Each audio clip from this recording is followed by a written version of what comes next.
Okay. And like I said, this is kind of an outline for what we're going to talk about, and we might deviate. So apologies in advance if we deviate from the structure, but again, this is a conversation. And so Ella and I both are working in kind of volatile and fragile landscapes, using a variety of processes and approaches to image making. So we thought that tonight we would kind of talk you through what brought us here, what we're working on, how we approach this work, and a couple other topics that we will sprinkle in there and that might also pop up. So knowing that Ella, you work, or prior to recently, you were working primarily in like Arctic and subarctic areas. And I know also that you're from Canada. And so that made me wonder, like, did where you grow up have an impact on this attraction that you have to these like Arctic and subarctic areas? Yeah. Um, so I don't feel like I have any one light bulb moment where I realized, oh, I must go to the Arctic. It's the place I need to be. But um, this is a picture of, so I grew up in Vancouver, BC. And so this is a picture of the forest. This is just from the Pacific Spirit Park, which is out near UBC in Vancouver, if anyone's been there. But yeah, this is what the environment looks like where I grew up. Vancouver there's a lot of, like, it's a very nature-minded culture out there, which I love. Um, yeah, if you're in the city, it's pretty accessible to get out into nature in various ways without having to go too far. So yeah, so I think I grew up with nature kind of imbued in me, and respect for nature and a prioritization of the land. And I think the other thing I always say, so here's a map of Canada. Just growing up in Canada, like you go to school and you see a map of Canada like this, and more than 80% of the population lives like within 500 kilometers of the American border. I mean, mainly just because it's easier climate to live in down at the southern part of the country. And so, when I was at school, we learned so much about the history of Canada in terms of what's happening in the south of the country. And we never really learned that much about all this other land that's beyond that. So I became very curious about what all this rest of this land, like it's the second largest country in the world. What's going on in the other, like 98% of the land. So yeah, so these are some film stills from my first film, which is called Kajanaktuk. I make short documentary films and use experimental processes within them. So this is shot on Super 8 millimeter. I made this in 2019 and 2020.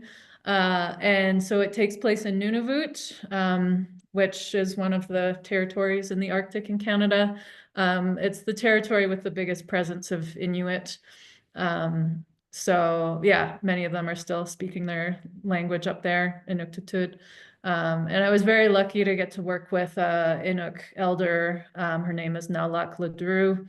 She lives in Toronto, but she's from Iqaluit, which is the capital of Nunavut, and that's where, or just near where this image was taken.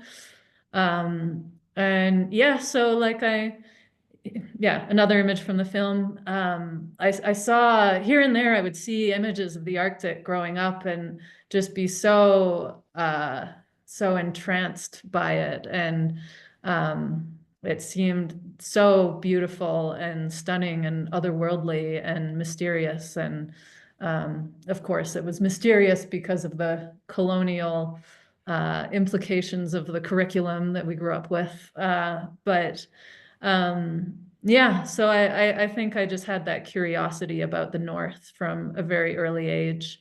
So yeah, so then as soon as I was yeah, was an adult and had enough resources to go travel to those places, I absolutely wanted to. And so the first trip I did to the Arctic wasn't in Canada. So the next slide coming up is I did an artist residency in Iceland in 2010. I was 23 at the time. And it's a place called Ness Artist Residency in Skagastrand in the north of Iceland. So that was my first time really being in a proper Arctic environment. It's slightly below the Arctic Circle there, but close enough. Definitely above tree line. And I was playing around with long exposures, so I would shoot these images around dusk and make like 15 or 20 or 25-minute long exposures with my 4x5 camera. Just seeing kind of how the light sort of layered itself on the film over a longer period of time. And just like as the light was fading. So yeah, I was interested in how the light would change. In my last year of my undergrad, which I finished in 2008, I did a lot of experimentation with painting with light. So like this, for instance, is I shone a flashlight on that rock that was in the middle of the water there over about 25 minutes as, yeah, the rest of the scene was predominantly dark, but then the sky looks illuminated just from the length of the exposure.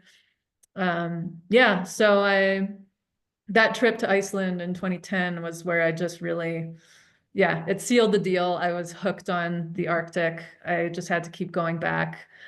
This is a long exposure of some Icelandic horses in a snowstorm, just hanging out, walking around a bit. Some of them kind of came up to me, were a bit curious about what I was doing there. Uh, and yeah, I was hooked on the Arctic. I came back in 2016. I was really lucky to be to attend the Arctic Circle residency, which Rachel Guardiola, who's here, was also a part of. And yeah, and Svalbard, of course, is yeah even more of a high Arctic environment, and it was amazing. And but yeah, after that trip, I really yeah, decided I needed to see the Arctic in my own country. This is also in Iceland, but yeah, so after that, yeah, I went to Nunavut in 2019. Yeah, I think also like the Arctic in Svalbard and in Iceland is very different from the Arctic in yeah, the Canadian Arctic or Alaska, where you have, or Greenland as well, where you have yeah, the colonial history and the awful things that settlers have done to try to control the Inuit and force them into settlements and everything that's gone on with that. So I felt if I was going to be making work about the Arctic, it was my responsibility to learn more about that and have as much of an awareness as I could about that.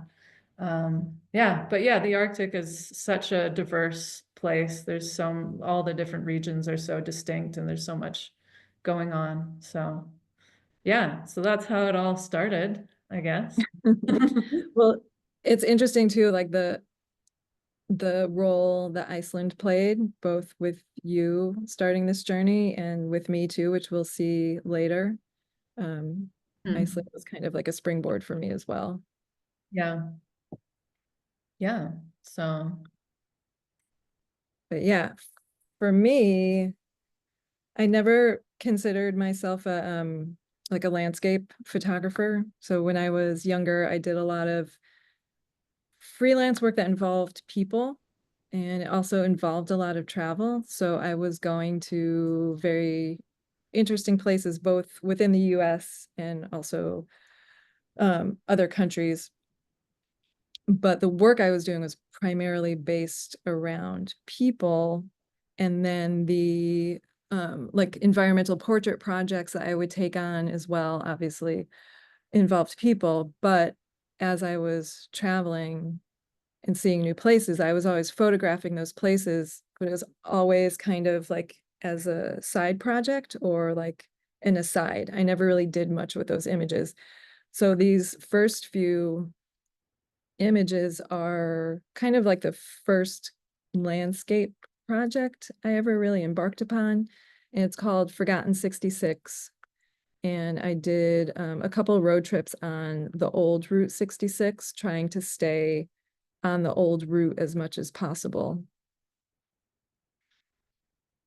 So taking, like, getting off of the major interstates and following, like, I had a very good map that had like the different iterations of Route 66. And so we would try to stick to like the oldest route that was still drivable. And I was, you know, very interested in this like intersection of nature and humanity and what is left in people's wake once they leave a place. You know, will come and extract the resources or utilize a place until it's almost used up and then move on, or it's already served a purpose. So we move on to the next place, leaving all of this like stuff, all this detritus in our wake. And so that was something I was always really interested in. And then again, this project, Forgotten 66, was kind of my first landscape project that incorporated that like idea of the intersection of humanity and nature. But I also found myself more and more drawn to nature as a separate entity from humanity.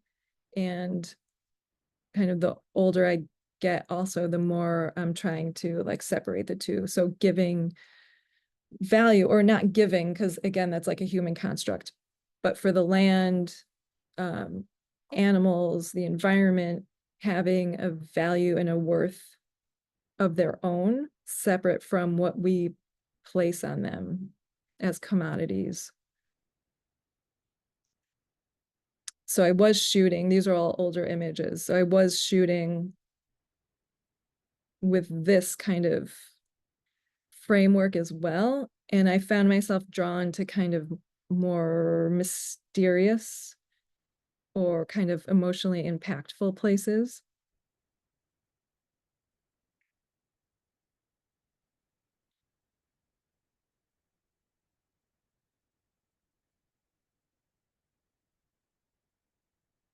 Yeah, and then I mentioned before, so when Ella was talking and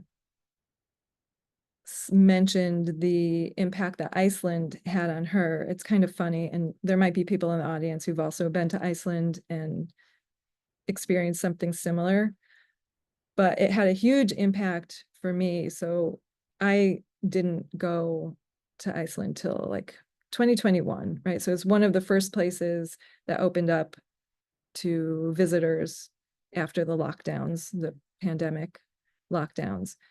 So I was jonesing for some travel. So I went to Iceland. And the thing that really struck me, so there had just been and was still continuing to be volcanic eruptions taking place.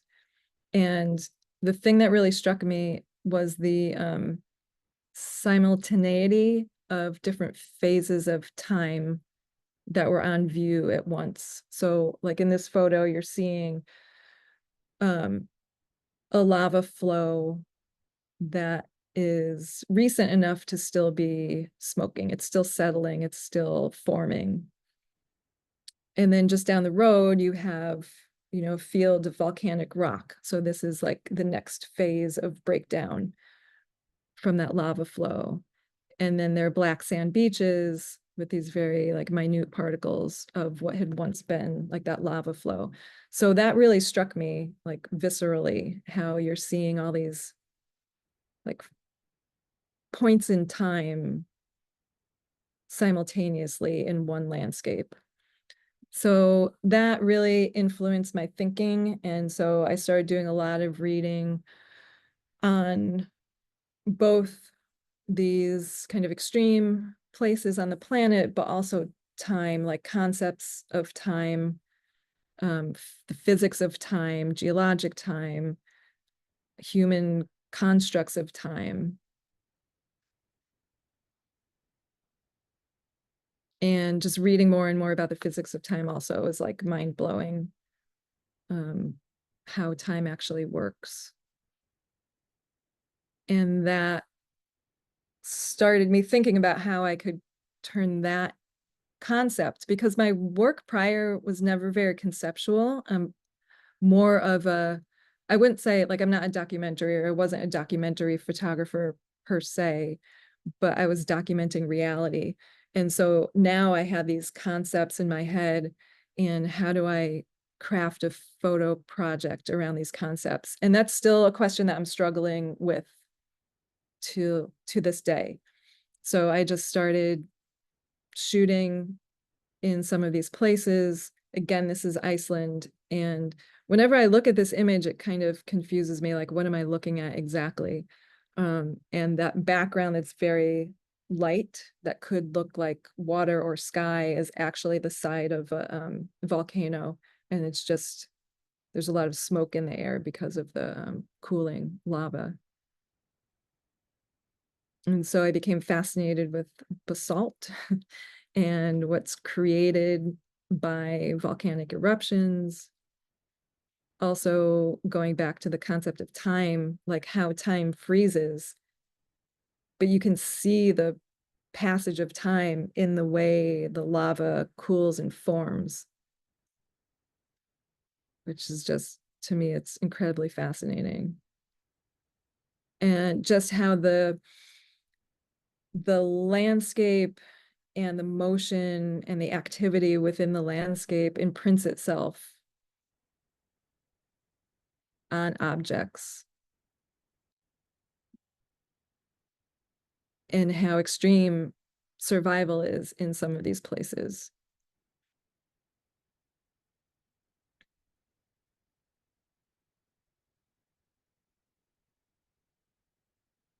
Even the sky, like the drama and the motion in the sky. That the last few photos of the sky, and then this, and actually this rock, are from a residency I did in Finland at the Kilpisarvi Biological Station, which was an amazing opportunity to be in like subarctic Lapland in Finland. And that's where I made this first like sequential image, which was photographed obviously to sequence together, but it really struck me as a way to capture that passage of time, and also the like the motion in the images, the imperfection of the passage of time, how things don't quite line up, like they line up well enough, and I tried to make them line up, but there's always like there's motion in the water. Maybe my vantage point is like slightly off. So I kind of hit upon that as a way to express the passage of time in these places. So like you're seeing the shadow moving over the landscape, so it's inconsistent from image to image. And that last image and this one are from Mount Vesuvius. So I've been traveling to volcanic areas.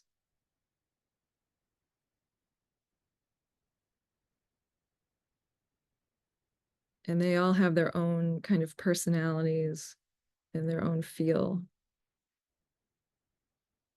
This was a recent trip to Sicily, where I kind of fell in love with Vulcano, which is one of the Aeolian Islands, very active. It's the volcano where all other volcanoes get their name from. It's a very accessible volcano where you can hike up to the top, and it's always smoking and smells like sulfur, and it's just an amazing experience.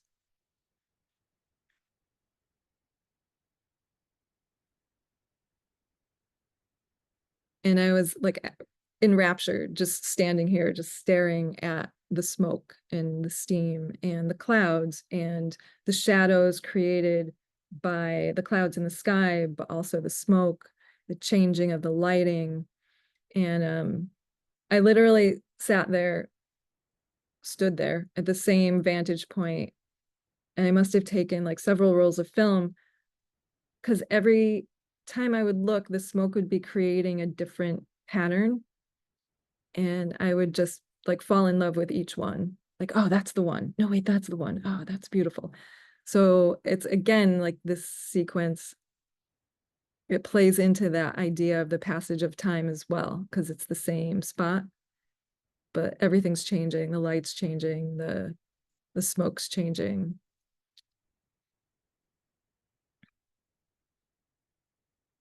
And yeah, I'm still like continuing to read a lot about volcanism, um, just extreme landscapes.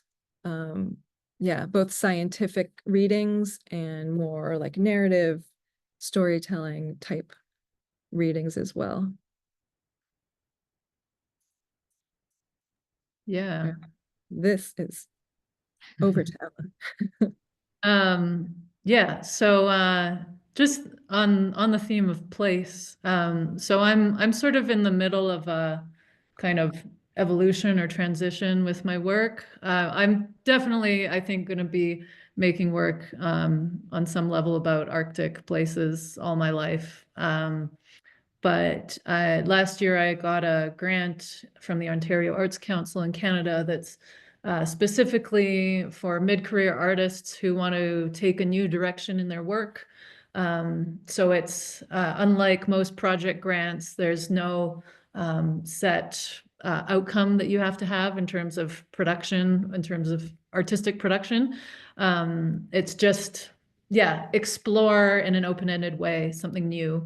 And so my pitch for this grant was that I've done all this work in polar landscapes, and I want to explore a different kind of landscape, but something that has a similar kind of sublime and volatility and remoteness and wildness and extremeness to the Arctic. And so deserts have that.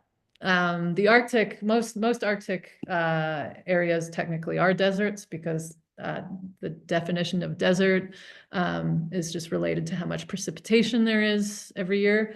So a lot of Arctic tundra is technically a desert. So I kind of started the grant activity last summer. I did the Arctic Circle alumni expedition. So it was the same residency I did in 2016 in Svalbard, but they did this big reunion trip, and we went on a bigger ship to more parts of Svalbard. And then I transitioned to more arid desert landscapes. So this image is in Bolivia, but I did a residency last October in the Atacama Desert in Chile. So this is from just a side trip, but still same area. Um, and yeah, and so I've been thinking about that. I don't know exactly what the final kind of body of work is going to be like. This is from yeah, this is from the Atacama Desert. So this is Tebenquiche Lagoon in the Atacama. And I've been working with process as well. So just to say a bit about the processes that you're seeing here. So I work a lot with the Morton process, which I imagine most of you are familiar with, but briefly, it's a emulsion lift process. So most people who work with Morton are using silver gelatin prints, so just doing it in black and white. You soak the print in a strong acid that's got a copper chloride base, and then the copper reacts with the silver in the emulsion, and you get this emulsion lift. And it happens mostly in the shadow areas because that's where there's the most silver. So I love with Mortensage how you get a combination of some parts of the images are coming apart and other parts of the image is staying intact, depending on the tonality of the image. And so I had worked a lot with Mortensage in black and white, but then, yeah, perfect timing for this slide. A few years ago, I figured out how to do Mortensage on color. So I'm working with it on color negative film. Yeah, logistically, it would be tricky to do it on color prints, just because of the rarity of color darkrooms these days. But hypothetically, you could do it on a color print as well. Yeah, so this is an example of kind of, you can see how the emulsion lifts off of the celluloid base. And then you get all these beautiful textures and like color warping. And then with these images, so I started working with Morton on color negative film, and I found the warping with the color wasn't quite as psychedelic as I wanted. So I've also worked with film soup techniques in the past. So just soaking color film in different things. Could be anything, lemon juice, beer, wine, yogurt, yeah, various things. And that can warp the color and textures in different ways. So I'm souping these images before I shoot them. I develop them, and then I do the mordensage on them. And I think the combo of all that is getting me something close to what I want, how I want to show these landscapes. I I think I think a lot about doing photography in the post-digital age. And I'm making work about the land. I consider myself someone who has great reverence for the land. And yet I'm asking myself why am I taking a flight to these places, causing a bunch of carbon emissions when there's already millions of images of all these places on Google.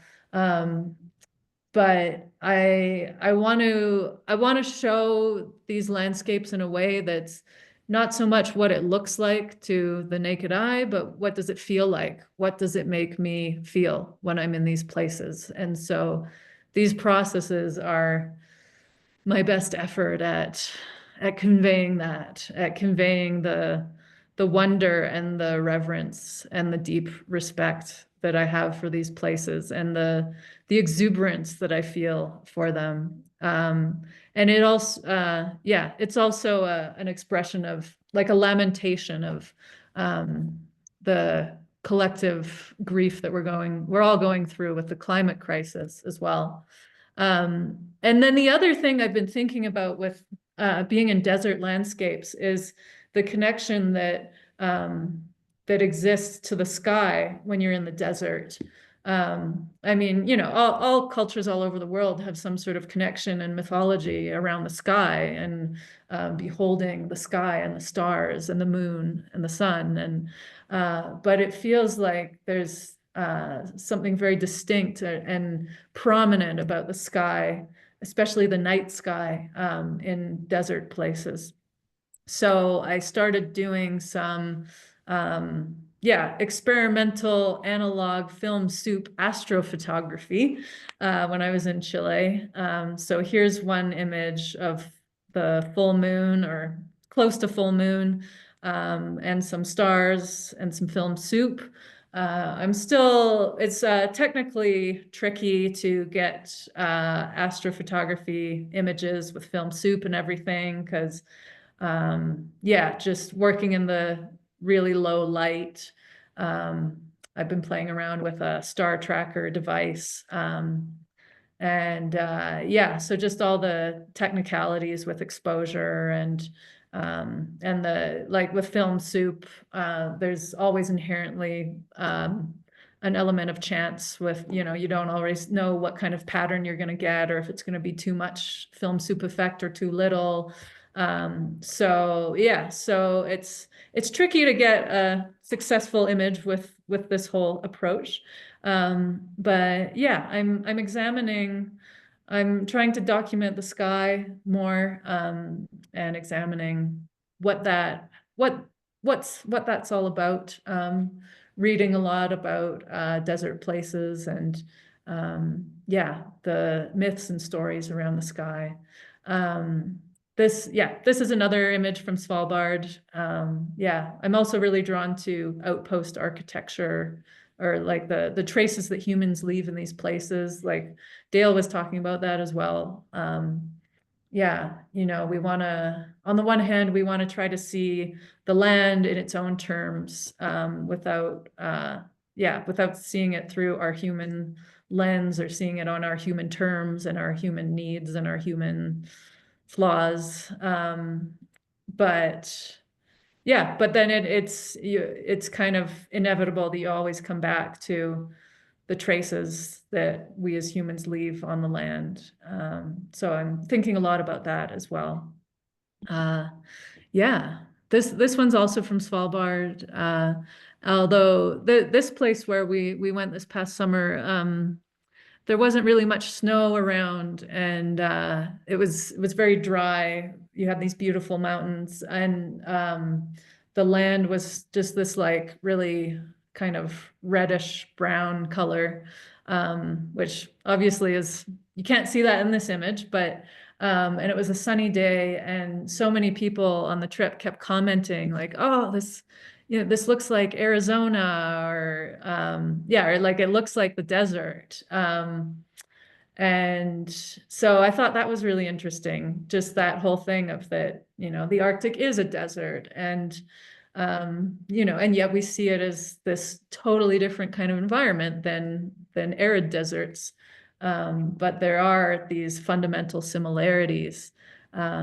So yeah, so that was yeah, an interesting location to be in. That was in Nordfjorden in Svalbard. Yeah, another image from Svalbard. Yeah, so many otherworldly places. This was on Nordaustlandet, which is the big island in the northeast of Svalbard.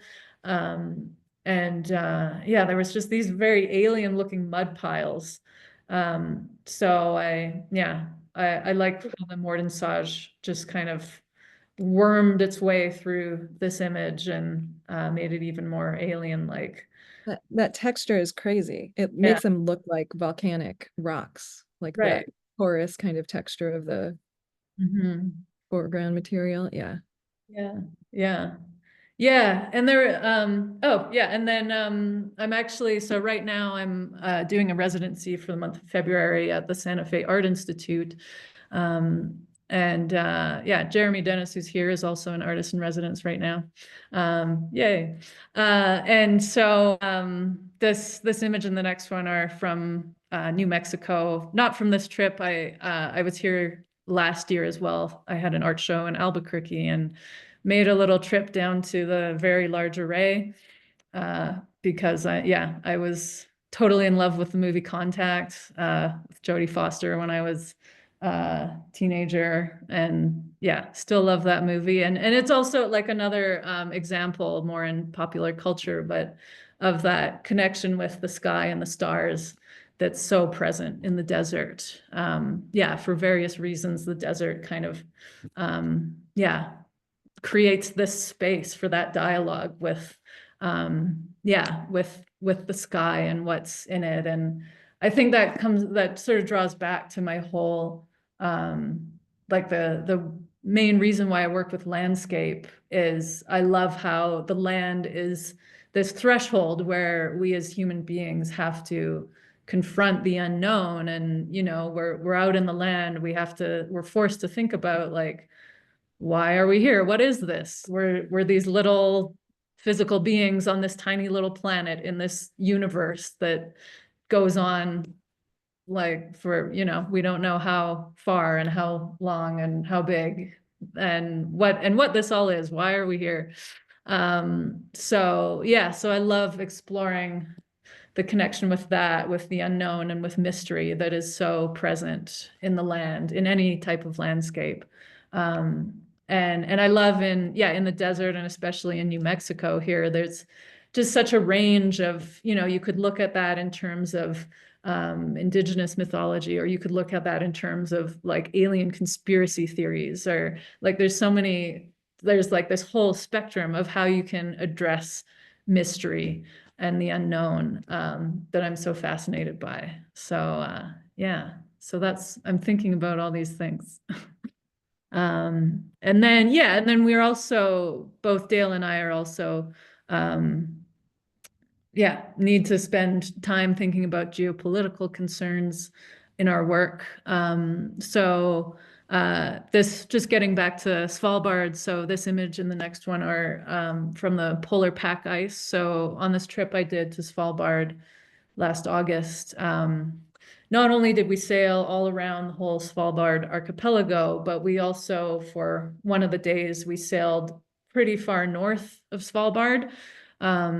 So most of Svalbard is around like the 78 degrees north. But we sailed up to 82 degrees north. So you're 8 degrees away from the North Pole. And I've this landscape here in the polar pack ice. So you're just in the middle of the ocean with ice around like this.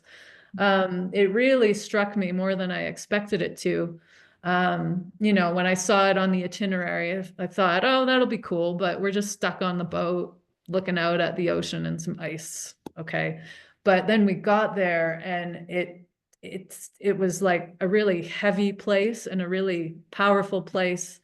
I kind of thought about all the places I've been in the Arctic and how like you can go further and further north and the landscape just changes in all these sublime, beautiful ways, and it becomes more alien and more amazing. And you really feel that in Svalbard. You know, you're there and you're looking at the shapes of the mountains, and they look so different from what most of us are used to in more southerly latitudes. And then that really feels like the last frontier, being in somewhere very far north on the land. But then you go even more north of that, and there's just, yeah, this feeling of like it's the last of the last frontier. And it's, you know, it's like the earth is just kind of like, okay, this is it. This is all I got for you. Just make of it whatever you will. And I thought about or wait, if we can just stay on the last one for a second. Like I've read so much about Inuit mythology and all the, like, they've got all these amazing like sea monsters and different like just kind of animal human morphing characters in their stories. And so I thought like, well, if that's the mythology that comes out of the landscapes a little bit south of where this is, then imagine what kind of crazy creatures, like otherworldly beings, would be existing, kind of sitting on the pack ice here, if there were humans kind of permanently settled in this place to give it stories. So yeah, so it just kind of, this place just really ran away with my imagination in all these ways that I really loved. But it is also, so like, yeah, in the next slide, I am thinking a lot too, when I'm going to these far north places, about, you know, with as climate change unfolds and the Arctic and Antarctic are warming, it's then opening up the possibility of resource extraction in these places, which is terribly unfortunate. But yeah, but it's a situation that's becoming more and more relevant in the news and in the world. So I am in so my most recent film that I've just finished, it's actually premiering tomorrow in Edmonton at the International Festival of Winter Cinema, and hopefully touring around to more places in the coming year or so.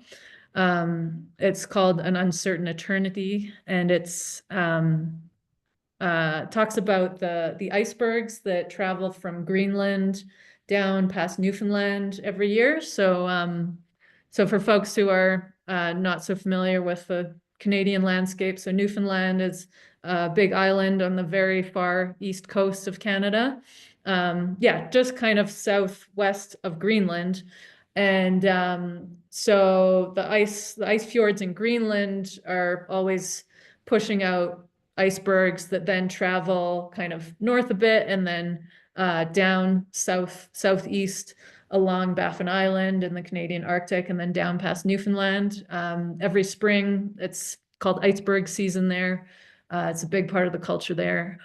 So yeah, so this film is centered around the icebergs and their journey between from Greenland to Newfoundland. And so I've got stories from both places that people are telling. And let's just stick on this one for just a second. So yeah, so the main, I've got about 6 people narrating that film, but the main person, is this guy, Jonas E. Faber. He's, from Greenland, but has lived in Canada for the last 30 years or so. I believe he's in his 80s now. And he's done a lot of work, with, Greenlandic politics. So he played a big part in, getting the Ilulissat Ice Fjord turned into a UNESCO World Heritage Site. So that's basically the biggest fjord in Greenland that's producing the most ice still.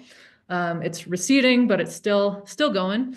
So that's one of his big accomplishments that he talks about in the film. But then there's this other part in the film where he tells this really compelling and terrifying story about Camp Century, which was this American military base that was established very far north in Greenland in the 50s and 60s. And it was put there, it was during the Cold War. So yeah, the US was nervous about Russia, like Russian nuclear predatory stuff. So they thought it would be a great idea to build this military base, a nuclear missile facility in northern Greenland, so that if Russia were to attack them, they're in a really great position to attack back. Um, Although, yeah, in their glorious ignorance, they didn't realize that you can't really, they tried to build it under the ice. So it would be this amazing hidden facility under the ice, but they had no idea that ice is always moving and shifting. Even if, you're standing in a completely frozen space and it looks completely still, it is not. It is moving all the time, even if it's moving slowly. It's always, ice is always moving and compressing and getting pushed one way or the other. So, so of course, as soon as they set it all up, it started leaking, things just started falling apart.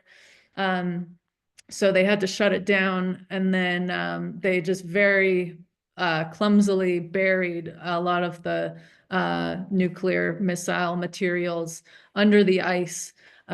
So yeah, so this is a still from the film. This isn't actually Camp Century here. This is in another town in Greenland.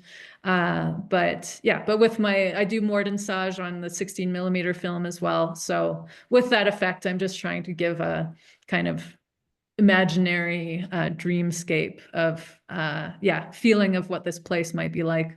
Um, and yeah, so Jonas in the film, he's just talking about there are still very real risks to this nuclear waste that's been buried under the ice in northern Greenland. It's yeah, likely that in the next century it might kind of move out towards the coast and start leaking into the ocean, and yeah, wreak all sorts of havoc from there. I really hope it doesn't, but yeah, so lots to think about with geopolitical concerns in yeah, in these themes and these places that we're working with. This is just another still from the film of the ice. So I went to Ilulissat where this ice fjord is, and this is some of the ice that was just getting pushed out of the mouth of the fjord there. And then I think the next slide as well is yeah, from there's like a little boardwalk you can walk down and see the fjord and go on some hikes around it, and it's really stunning. Really one of the most amazing places I've been to on this planet. Yeah, so stay tuned for that. It might be coming somewhere near you. Cool. hmm Yeah, and I guess like as much as I'm trying to like divest the human from the landscape, like even when I'm not expecting it, it kind of creeps out, surprises me. So during that residency I had in Finland at the biological station, Kilpisarvi, I spent a lot of time just hiking in the area, and I would hike through this field, this area that was, mostly like scrubby little trees and a lot of grassland. And whenever I would take a step, like it would crunch, there would be crunching under my feet. And I just assumed it was dried leaves, like piles and piles and layers of dried leaves. Um, Although it didn't quite feel right to be that, but I just assumed that's what it was. And then one day I stopped and looked more closely, and it was barbed wire. So the entire place is like carpeted with barbed wire. And there was an entire history in this place dating back to the Second World War, that I hadn't known about when I went there. When I decided to embark on this residency, it was more strictly to be in the natural element, but I found this history, this human history creeping in. Um, there are POW camps. It was like the last bastion of the Germans.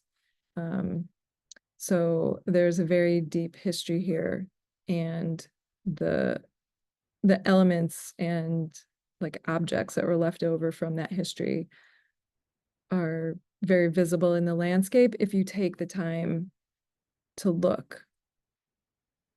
And it also just struck me how there wasn't like a massive effort to clean this stuff up. It was left in the landscape. And so I don't know if that was a decision that was made for lesson reasons or whether it just never got done. But there was so much of the human like detritus and the human element within this landscape, which is a very kind of um like deeply natural landscape, but it has this layer, this kind of quasi hidden layer of human history in it. So just being cognizant of the histories of these places that you're traveling to, or being open to discovering the histories and learning more about them as you travel. And then just photographing these volcanic areas, like the places that I've been are primarily places that are either still active or have like a deep history. Um, like obviously Vesuvius completely obliterated several cities, the whole area. Um, you can go now and see Herculaneum and Pompeii and the ruins that have been excavated, but there's still people who live near these volcanoes that are still active. So there's very much like this um like interplay between how destructive these volcanoes can be and how proximal people are willing to live to them. Often because of what's ejected, the soil becomes very fertile, right? So you have like a very volatile place, but the benefit of living near it is that it's easy to grow. It's a very positive for agriculture. So there are lots of people who live in proximity to places that are potentially very dangerous. So that's something that's always present in these places too. You know, Vesuvius is hovering over the land in the landscape, and both like contemporary habitation and also obviously the ruins. And I'm a big fan. I mean, you saw earlier, like I like the detail of a place too. I like the grand sweeping landscape, but I'm often very drawn to almost mundane details. And so it's the same when I'm going to these places. So I did spend some time in Herculaneum and Pompeii and just being struck by the craftsmanship and kind of the hand of the people who had lived there at one point. And so again, just being aware of like the history of a place, whether it's recent history or more distant history. And also just feeling that connection between the people who lived in these places in the more distant past and the present, like just the craftsmanship of what I saw, like the tile work in this image, for instance.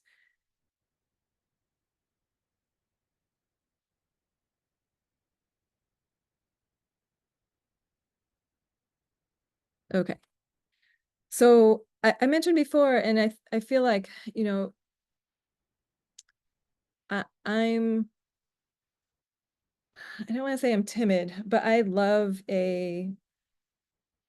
want to say perfect, but I love a crisp negative. And like the idea of film souping and more massaging my negatives, makes me go, ah. So it is kind of my challenge right now. And I mentioned it before, like working with more conceptual ideas behind what I'm kind of thinking about and researching, like going towards my photography. Like how do I express these concepts visually? And again, it's challenging for me because my work has always been pretty like kind of quote unquote straight photography, documenting what's in front of me rather than creating something new. So, I do a fair amount of pinhole photography. I have a pinhole self-portrait series. And so, the long exposures that are required by pinhole, I'm using paper negatives, which makes it, a longer exposure. Um, Seemed like a good starting point for some of these places if I'm kind of working with concepts of time and the passage of time and how that manifests. So I've played around a little bit with pinhole photography in some of these areas.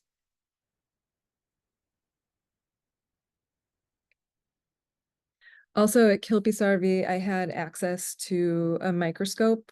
And so I did some photomicroscopy, which again, going to the idea of seeing things like a sweeping landscape, but then really honing in on the macro and the details of things that kind of make up that landscape. And so I did some photomicroscopy of some kind of key species in the area. And then I made digital negatives and made platinum palladium prints from the microscope images.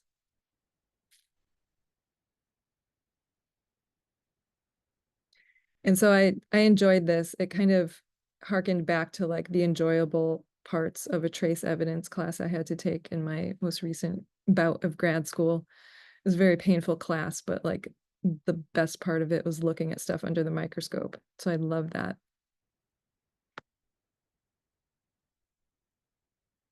So I hope someday to have my own like photo microscopy set up so I can continue doing this with like specimens taken from different places. But so far I've only been able to do it really at Kilpisarvi because they had the equipment there for me to use. And then I've played around a little bit also with soil chromatography, bringing back from some soil samples from these volcanic areas, and just kind of playing around with the results of this process. And I think my big challenge now is is it possible to incorporate some of these more abstract images and abstract processes in with my more kind of quote unquote straight photography documentary sequencing, how does all of this work together? Can it work together? And so like right now, that's kind of my biggest challenge is like pulling all of the different elements and the things that I've been experimenting with together into a cohesive project. Oh, and then something that I just started doing, and this one is kind of my first beta test. So the two images on this are from Maine, so not necessarily part of this project or related to the project, but this was my first foray into the tabula scalata.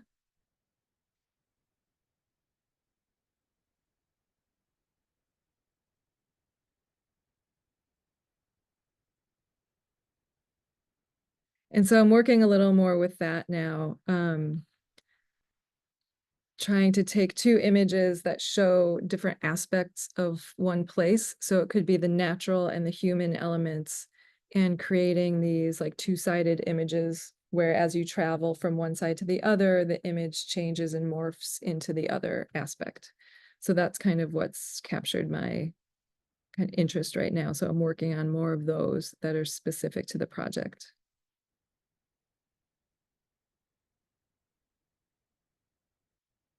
Okay, Ella is up next about process. Yeah, so I've spoken about process a bit already, but I'll speak to it a little in a different way with this project. So the work that showing here in this section is from I'm working with wet plate collodion. So this is a project that I was working on mainly in 2022 and 23, although it is still ongoing. I'm planning to make some more images this year. It's called Procession of Ghosts. And it's wet plate collodion ambrotypes. So wet plate collodion printed on glass. And then I'm breaking the glass and putting it back together with the kintsugi technique. So you've probably all seen, like in Japan, they have this practice of kintsugi where they use it with ceramics. So they'll break a bowl or a plate or a cup and then glue it back together with gold in the cracks. And the thing I love about kintsugi is there's this idea that the object is more beautiful after it's been broken and put back together than before it was ever broken. And so I came up with the idea for this project in like early 2020. So my mom was dying of cancer at the time, and when she got diagnosed with cancer in June of 2019, and after her diagnosis, she was a pretty healthy person. Otherwise, she was in her 60s, so it was very unexpected that she was diagnosed with cancer. And I just had this recurring image in my mind of like sitting in a car and you're looking through the windshield and someone just like throws a brick at the windshield and it's all cracked up and you're just like looking out at the world through this broken glass.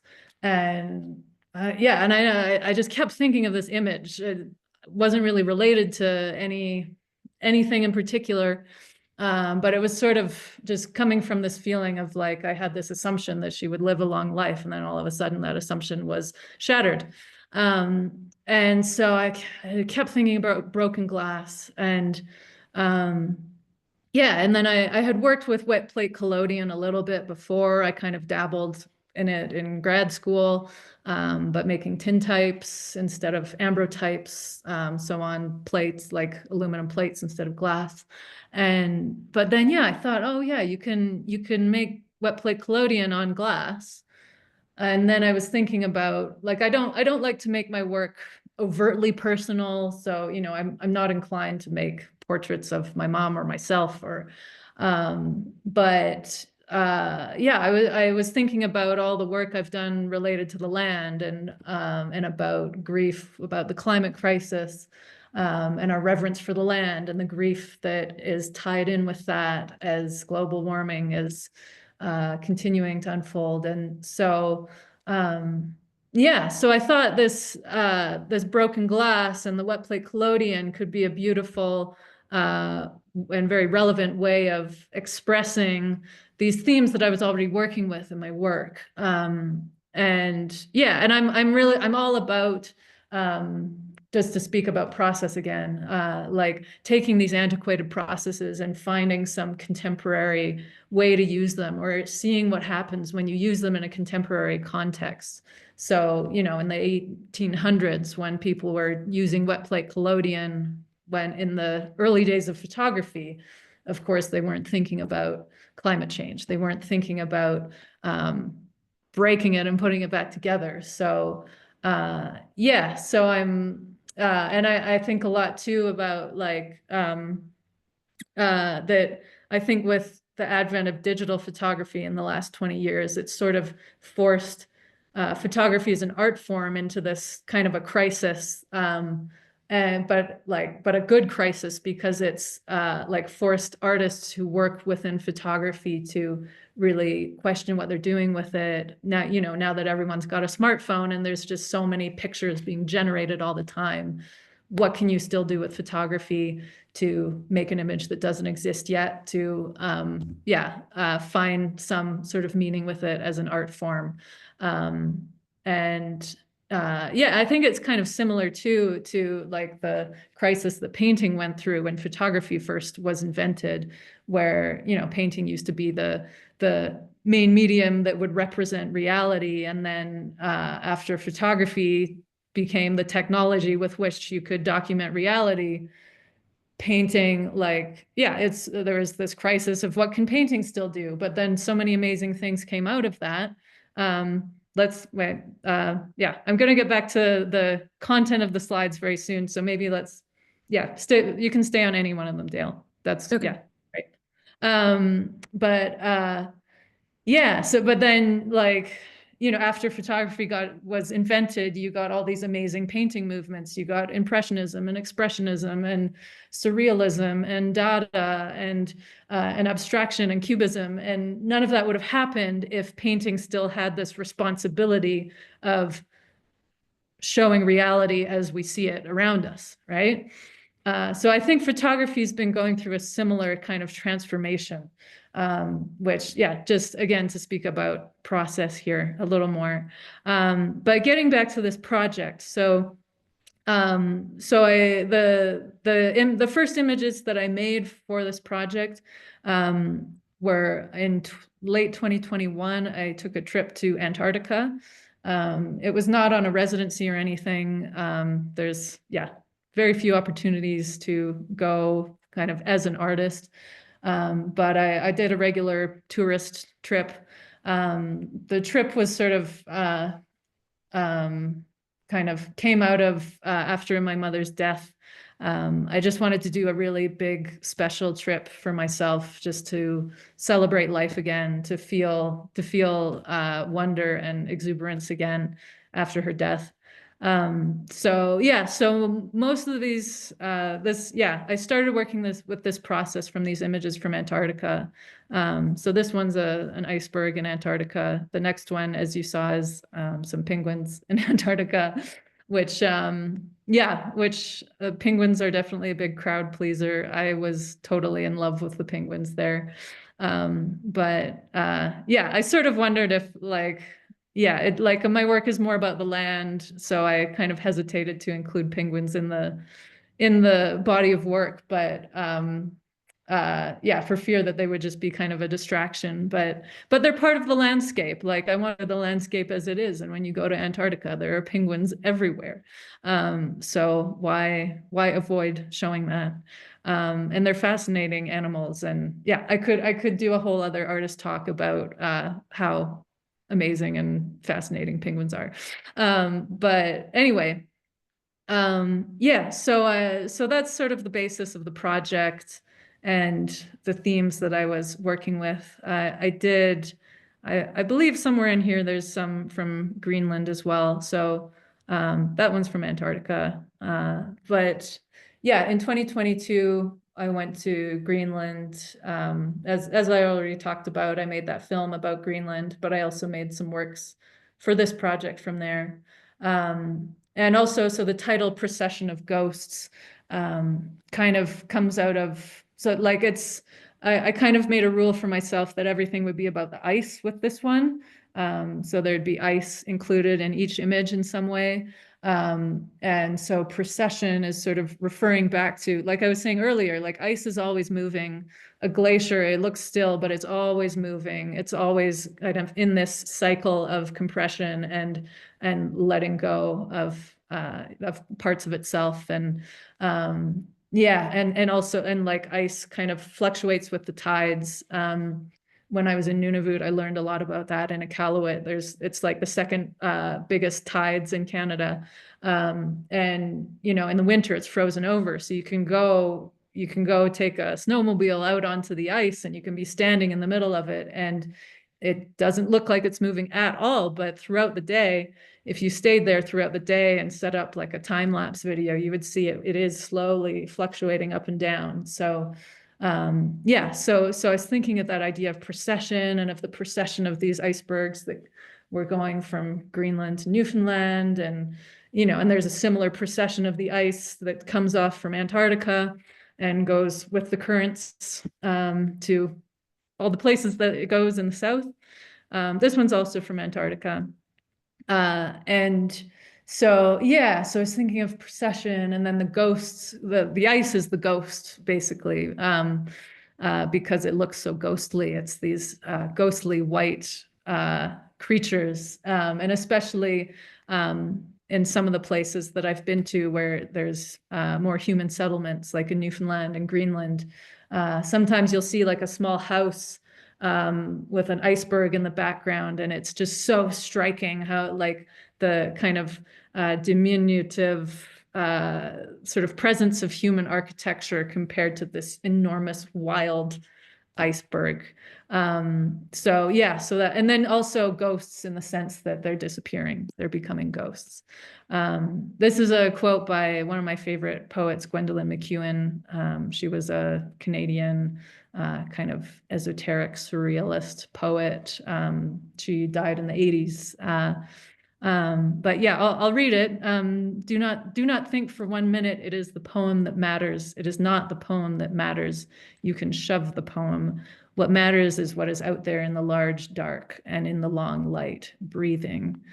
And I think it's a great way of just thinking about, we're laboring away, making all these art pieces and I'm always just trying to express like what I feel in these landscapes in my work. But what really matters is the land itself, is just being out there and taking it in and feeling the power of it. I think particularly in the Arctic, in polar places, there is really a power about them that I like. You have to go and see it for yourself. You have to go there and feel it for yourself. There's nothing I can say that's gonna make you know it.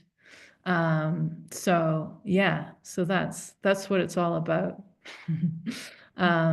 And then yeah, this one here. So this is the Ilulissat Ice Fjord in Greenland. So yeah, this is one of the ones from Greenland. So you can hike up kind of on some higher vantage points and see the scale of the ice fjord there is just absolutely mind-blowing.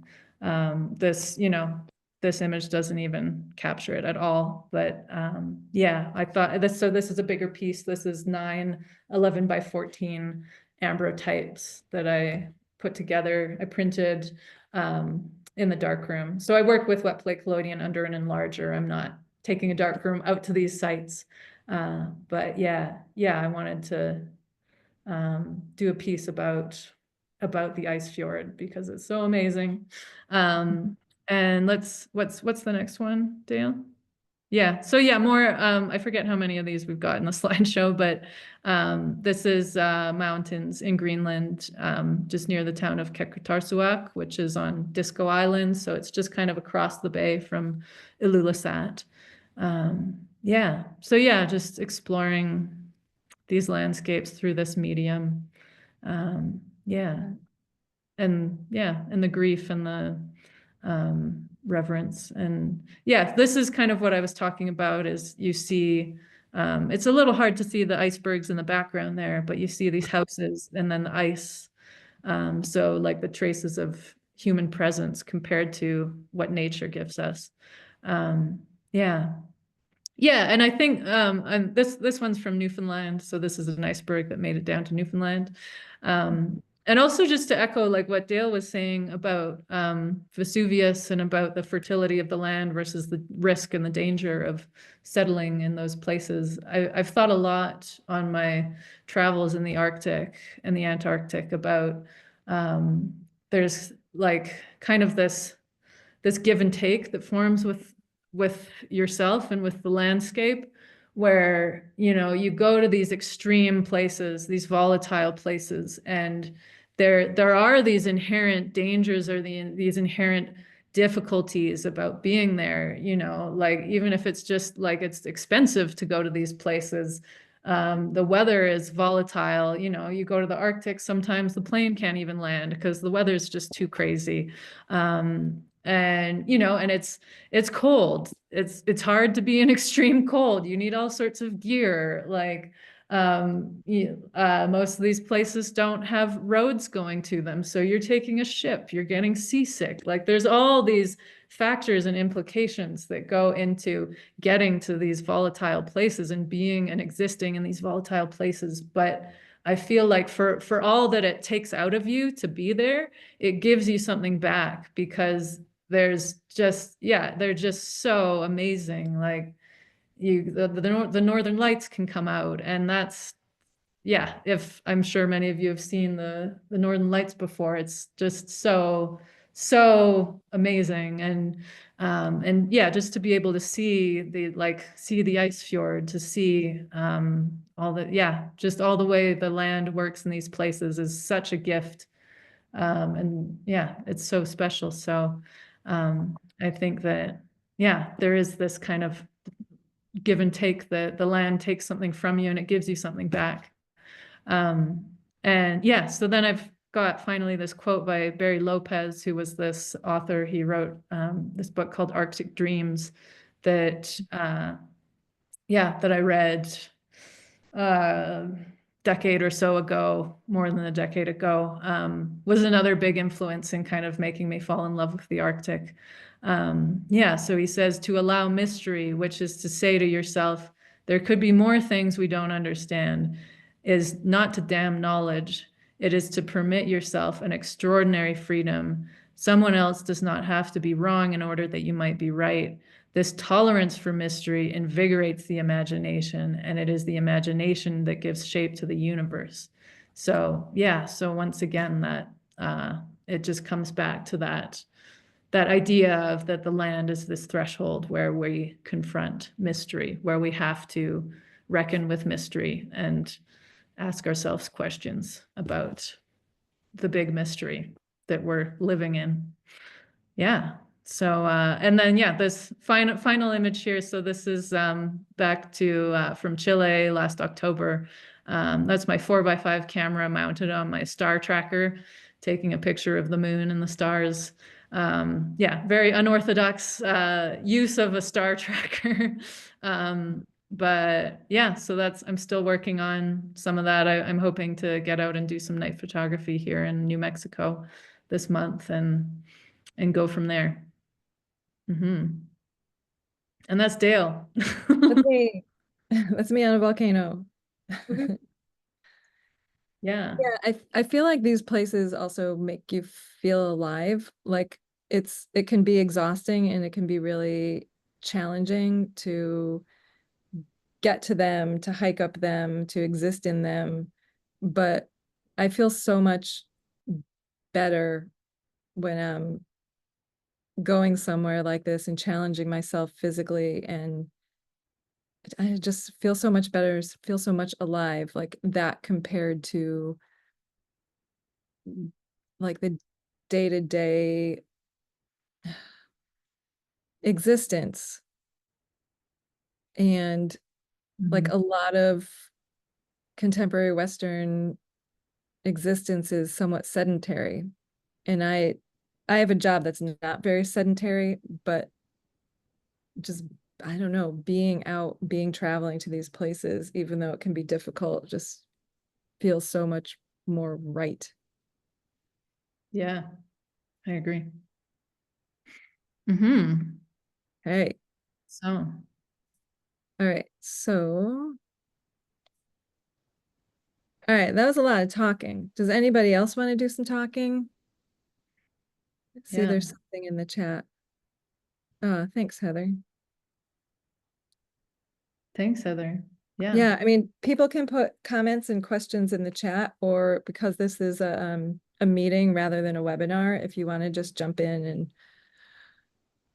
turn on your camera, turn on your mic, and just chat, be part of the conversation. I, Mhm. I will say, maybe this will spark something with you, Ella, or with anybody who's out there. I was reading something recently. I just actually bought a new book to read called Adventures in Volcano Land, um, by a volcanologist. And I think it was in relation to her book or a talk she had given or something. They're pointing out the dichotomy of destruction versus creation, which I hadn't really thought of before, but makes complete sense, where the creation of our planet, like volcanoes, are foundational to the creation of the planet. And so that kind of sparked something in my mind too, which like requires further research and further thought, like just that the balance of the creation and destruction of the same place or same type of place. And I thought that was really interesting. So there you go. Ella, I don't know if that's like pertinent to the places that you're focusing on or things that you're thinking about, but it was something that really struck me. Yeah, yeah, I agree. Yeah, I'm thinking about that a lot too. I'm just reading the comments. Thank you, everyone, for your kind words and appreciation. Thank you for listening. Um, yeah. Yeah, thanks for staying so long too. We've been yapping for quite a while, but Mhm. yeah, like I said, if anybody is photographing similar places or even dissimilar places, or if anyone has questions about any of the places we've been, or even like practical questions, please like feel free to unmute or put stuff in the chat. Yeah. Yeah. Thanks for the comments. Oh, we will be showing, actually, like we have a 2-person show at the Experimental Photo Festival this summer in Barcelona. So if anybody is planning on going or has thought about going, it's a really great, really great festival. It's like summer camp. Mhm. You're like surrounded by photography the whole time and like completely immersed in it. Could be like exhausting and overwhelming, but it's a really great experience. So It's fun. Yeah. It's yeah, a whirlwind punch in the face of awesome, fun photography stuff in 30-degree heat. It's great. yeah. Um, and yeah, and then I was also going to mention, so I'm in September and October, I'm going to be showing the Procession of Ghosts work at the Halide Projects in Like, oh yeah. Philadelphia. Yeah. So if Right. you're there, if you're around Philly, come hang out and chat. Yeah. Yeah. Mhm. And I guess I think you mentioned you're in New Mexico right now, and I'm about to leave for Chile myself. So Yes. I'm meeting up with 3 other photographers there, and we're going on like a volcano road trip in southern Chile for almost 2 weeks. So that's my like upcoming Yeah. outing. Yeah. Yeah. I'm also actually going to Australia in April and May. Sort of the last component of this grant that I got to explore deserts. So I'm going to be going to a couple different parts of the outback in Australia. So there'll be some images from that eventually making their way around the internet. Yeah. Hmm. All right. Hmm. Anybody else want to jump in or not? No pressure, but we'd love to hear other voices. Thank you all for being here. It's nice to see some familiar folks here. Yeah. Familiar folks. Yeah. Can I ask a Hi. question? Oh, sorry. Yeah, yeah. No, Amber, you go ahead. Sorry.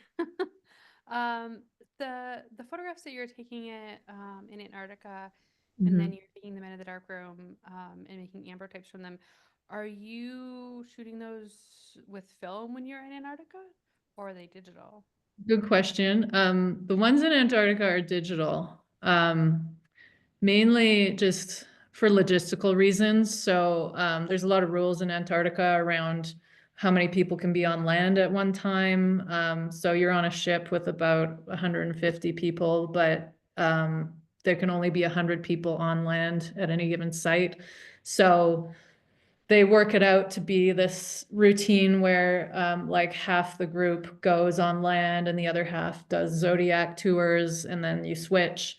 So you really only have like an hour or so on land. There's very specific paths set out where you can walk, mainly to kind of work around the penguins that are there and everything, and preservation of the landscape there. Yeah, so I was very limited in terms of like how much time I had. And then of course, when you're on a Zodiac boat, yeah, you can't really be shooting with a large format camera from a Zodiac. So yeah, so I'm not against digital photography. It's a tool like anything else. So yeah, I shoot on digital and then printed digital negatives and took those into the darkroom and exposed the plates under the enlarger from digital negatives. Yeah, but I could have shot on film and then done the same thing if I want to. Yeah, so it depends. But yeah, they were shot on digital. Thank you. Yeah. Karen, you had a question, hey? Yeah. First of all, thanks so much for this evening. It's been really great to hear about both of your work and your process, and also how those two, both of your works kind of intersect in different ways. But I was wondering, you both kind of your work comes from a place of such respect and curiosity with your relationship to the landscapes in which you're working. And I'm just wondering if either of you feel like a sense of stewardship with those places that you work in. Yeah. Dale, do you want to? Yeah, I would say for me, it feels a little bit difficult to be like a direct steward because I'm not of that place, if that makes sense. But like just hearing Ella talk about like how they've set up the Antarctic, like the access, right? So not treading, staying on paths, and just, yeah, kind of respecting where you are as you're there, if that makes sense. Like I can be a steward more like effectively in my local community because I'm here, I'm invested, I'm physically here. So yeah, but I feel like just generally having that reverence for the environment, like trying to be a steward of as much as possible. And I think actually, so we've been asked this before, like, and this goes back to that stewardship and concern about like climate change and all of that. People do ask about the travel. And I always think about that because yes, like we are traveling to places, and that has an impact. And there are other artists who are doing like wonderful work with archive imagery, specifically to not make that particular impact. I think of DM Whitman, who works with some archive images.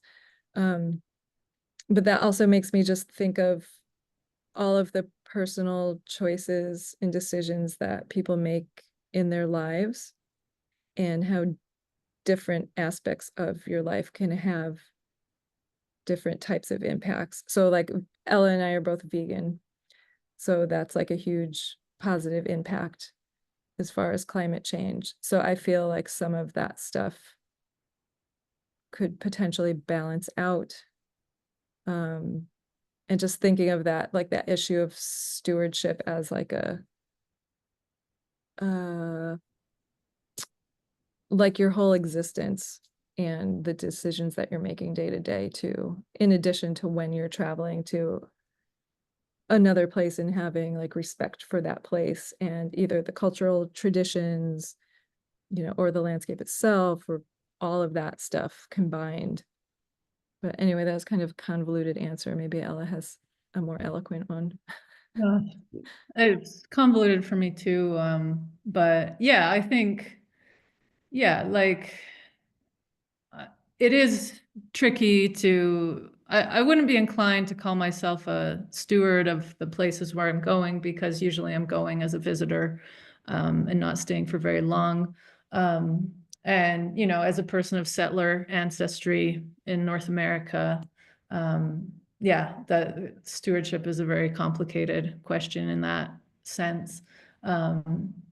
But yeah, I try to do my very best to research everywhere where I'm going, and talk to folks and learn as much as I can about the local issues and implications and struggles and things of importance. And yeah, and especially in my films, like I'm always working with narrators who are from the places where I'm filming. So I see my films as just kind of a platform to broadcast their stories. So often I'm working with Indigenous folks from the places where I go.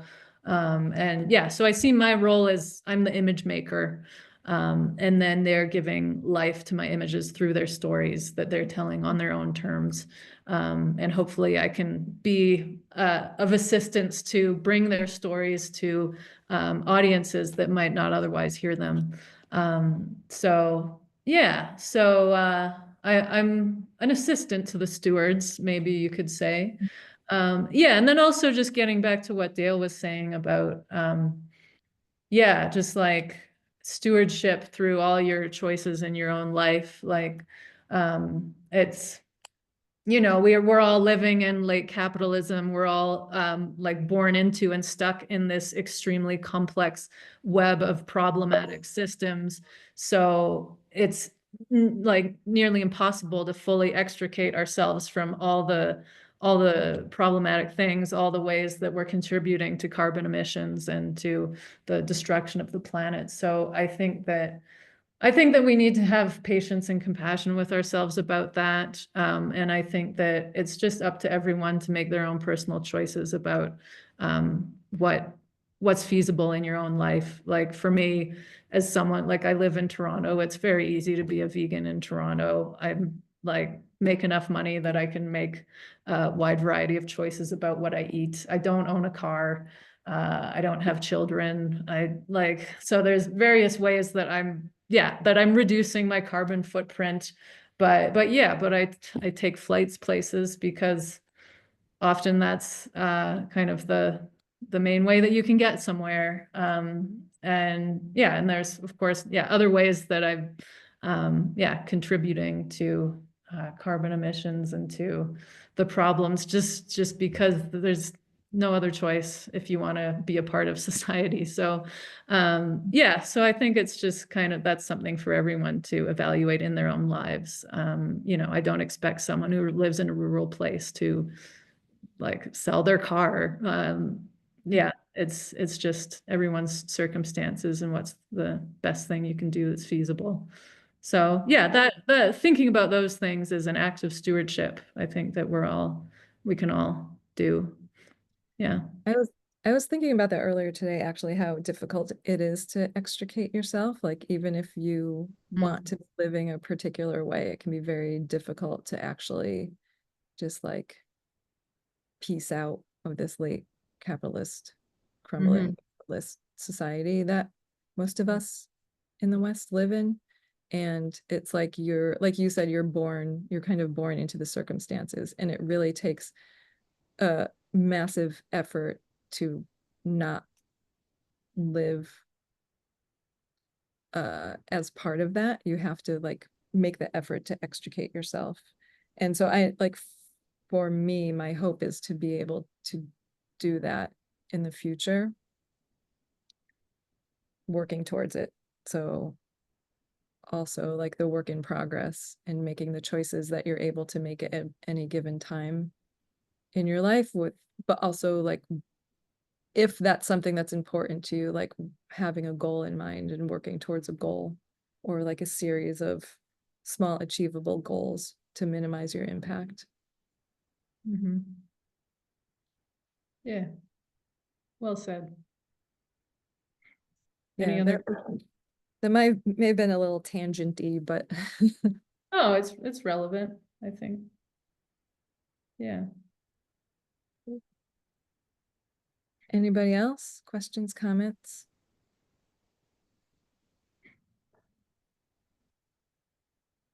Thank you all for coming and staying this long. Yeah, yeah. Into the evening hours.